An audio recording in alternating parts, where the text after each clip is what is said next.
Undang Tindak Pidana Kekerasan Seksual yang baru disahkan ini mencatatkan sejumlah kemajuan dalam upaya penghapusan kekerasan seksual di tanah air.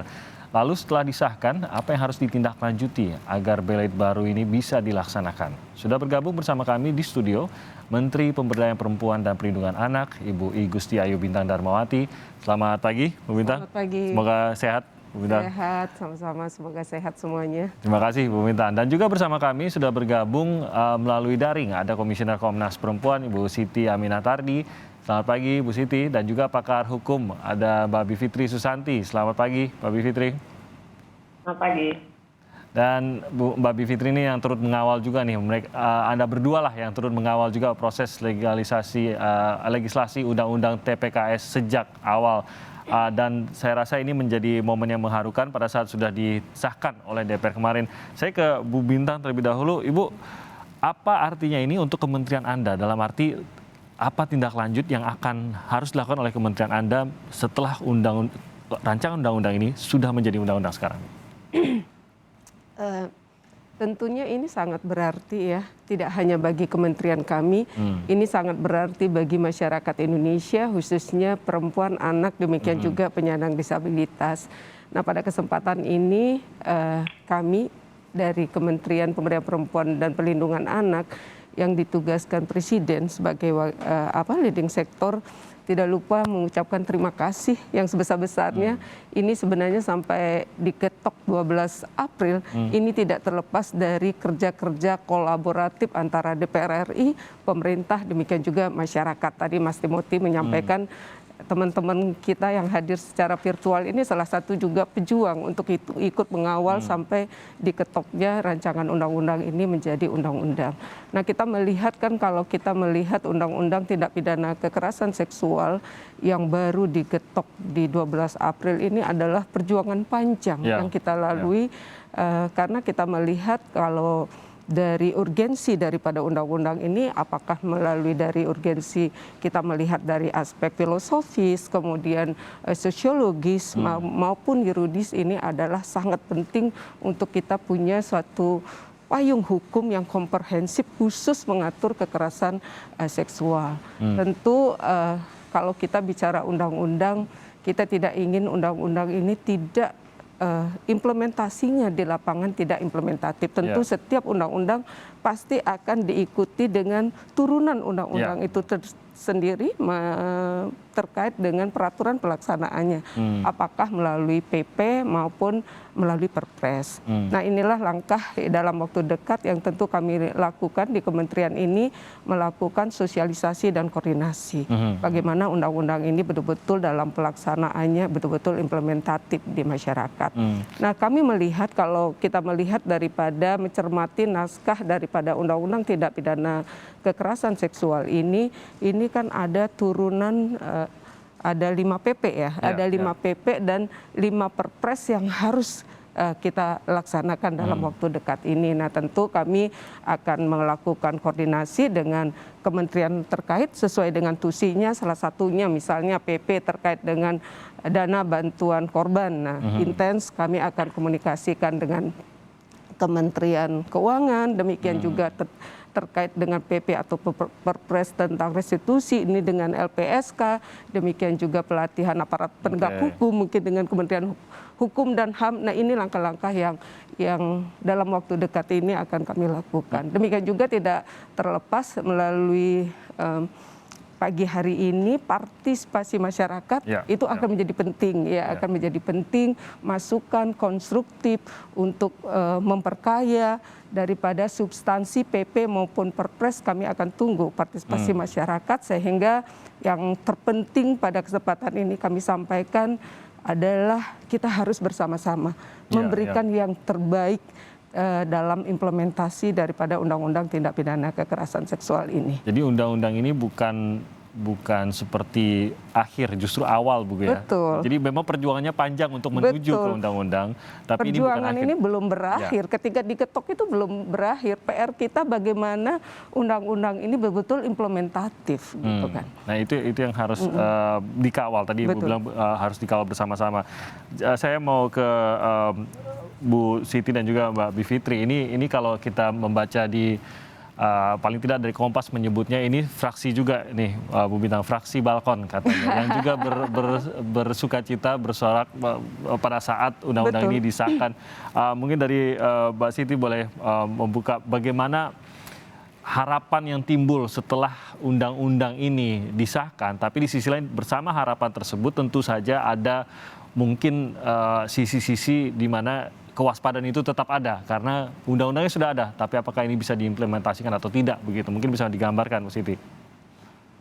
Iya, terima kasih. Jadi betul sebenarnya Undang-Undang TPKS ini adalah hasil kerja bersama seluruh komponen bangsa ya. Memang saya hadir di balkon, tapi dalam konteks sebagai lembaga nasional HAM, yaitu Komnas Perempuan yang juga di dalam Undang-Undang TPKS menjadi salah satu lembaga pemantau pelaksanaan dan nah kegembiraan sukacita ini kami pikir adalah bentuk apresiasi atas perjuangan khususnya korban. Karena bagaimanapun RUU kemudian menjadi undang-undang ini tidak terlepas dari keberanian para korban dan para penyintas untuk bersuara. Yeah. Nah, undang-undang ini menjadi harapan agar korban tidak mengalami apa-apa yang telah terjadi atau kesulitan di dalam klaim keadilan dan pemulihannya. Yeah. Kami juga menyadari bahwa implementasi undang-undang ini harus kita kawal bersama dan tadi seperti Bu Bintang sampaikan, PR terbesar kita justru menjadikan undang-undang ini implementatif dan Komnas Perempuan sebagai pemantau akan berpartisipasi dan memastikan aturan-aturan turunan ini tetap senafas dengan Undang-Undang TPKS dan juga memastikan peran serta masyarakat juga lembaga nasional HAM lainnya untuk memperkaya isi dari aturan pelaksana.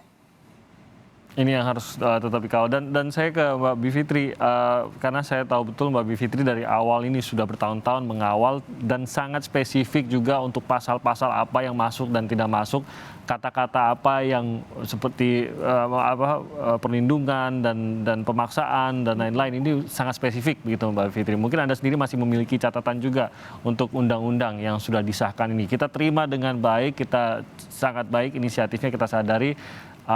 Tapi apakah dari apa yang Anda pantau selama ini masih ada catatan dari Anda, Pak Bivitri?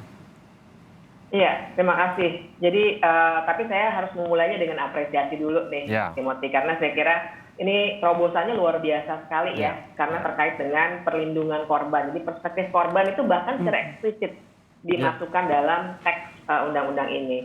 Nah, memang ada kekurangan. Kekurangannya itu sesuatu yang dijanjikan, salah satunya ya, mau dijanjikan masuk ke Kitab Undang-Undang Hukum Pidana yang harusnya akan diselesaikan katanya bulan Juni tahun ini juga. Nah, dua hal itu adalah pasal tentang perkosaan dan yang kedua pasal tentang pemaksaan aborsi.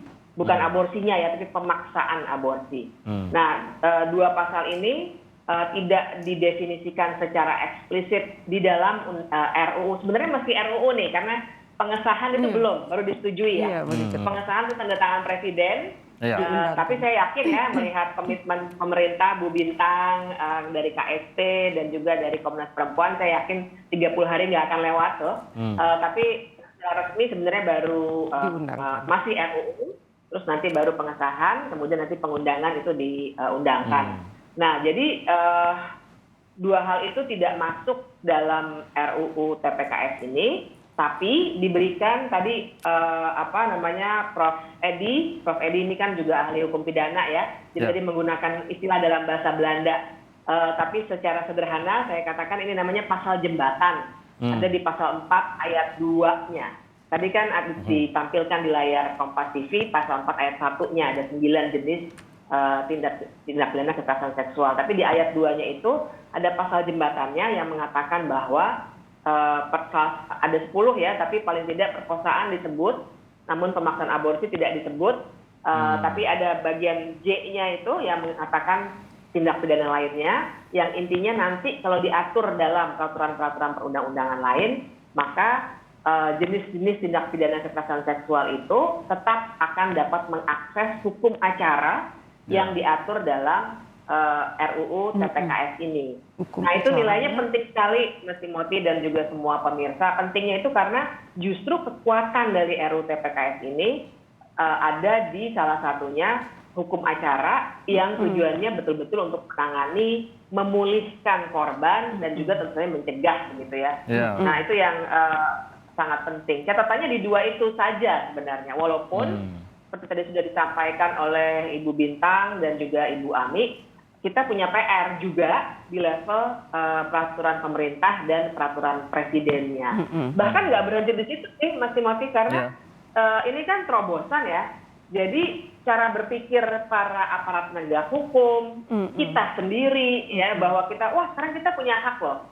Jadi saya kira yang menimbulkan kegembiraan ya Bu Ami dan Bu Bintang sampai terharu itu karena akhirnya hak-hak korban itu bisa dikenal oleh konstruksi hukum Indonesia. Itu yang sangat luar biasa dan pemahaman itu yang juga perlu kita bangun untuk bisa undang-undang ini bisa operasional nantinya. Jadi gebrakannya itu bukan hanya dalam kata-kata dan pasal gitu Mbak Bivitri, tapi dalam cara pikir kita ya gitu, yang bisa mengidentifikasi hal tersebut, bisa menaruh korban di posisi yang seharusnya. Mungkin itu gebrakan dan ini bisa menjadi ini menjadi pintu untuk mungkin ya gebrakan-gebrakan lain bagi korban yang sampai saat ini masih belum mendapatkan hak sepenuhnya, begitu ya Mbak Bivitri?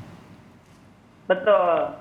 Jadi kalau boleh saya ilustrasikan ya, misalnya dulu itu kita sering sekali mendengar bagaimana para pendamping korban itu sering mengalami korban ketika datang kepada aparat penegak hukum yang ditanya itu bukannya apa yang terjadi, tapi misalnya dijudge duluan. Kok kamu pulang malam? Kamu pakai baju apa? Nah hal itu seharusnya di atas kertas menurut RUU ini, makanya pemantauannya mesti kita perhatikan, tidak boleh lagi terjadi. Nah, tapi kan untuk itu semua bisa terjadi, kita akan butuh waktu ya untuk